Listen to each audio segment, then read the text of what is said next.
What if I told you that the next big moment in women's rugby might not be a World Cup final, but a single test match in Suva?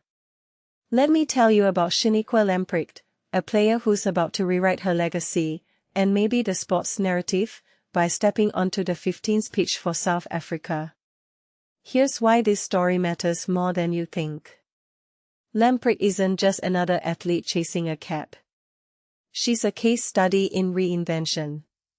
Picture this, a player who started in sevens, where every second counts and collisions are brutal, now preparing to face Fiji's famed offloading game in 15s.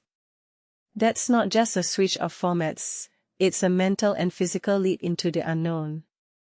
Personally, I think this transition reveals something deeper about modern rugby. Players aren't just specialists anymore, they're chameleons, adapting to whatever the game throws at them.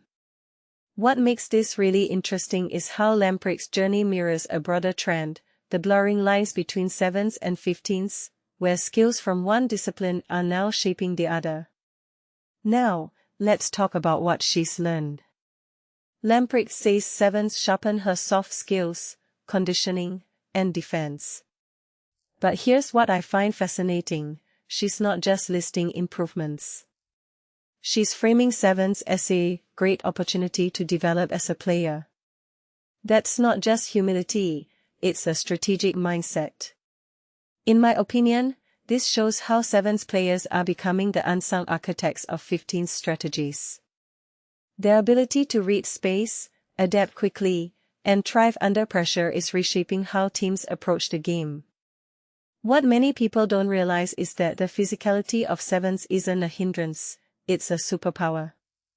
Lamprecht's love for the physical part of the game isn't just a preference, it's a competitive edge in an era where fitness and intensity are non-negotiable. But here's the real kicker, this test match against Fiji isn't just about her personal growth.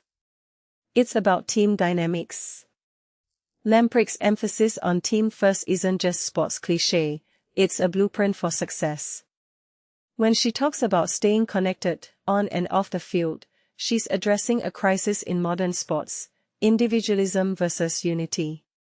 From my perspective, this is where the next generation of athletes will differentiate themselves. The best teams aren't built on star power, they're built on trust. And Lamprecht's acknowledgement of Fiji's offloading game shows she's not just reacting to opponents, she's studying them, adapting, and preparing mentally. That's not just tactical, it's psychological warfare. Let's zoom out. This isn't just about a player's career, it's about the future of women's rugby.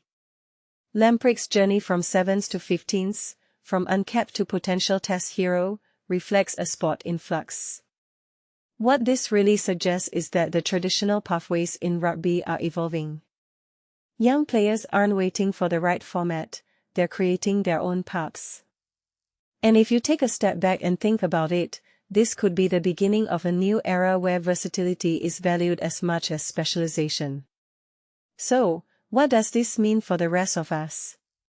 It means the next big rugby story might not be about a trophy, it'll be about the players who dare to reinvent themselves. And if you ask me, that's the most exciting part of all.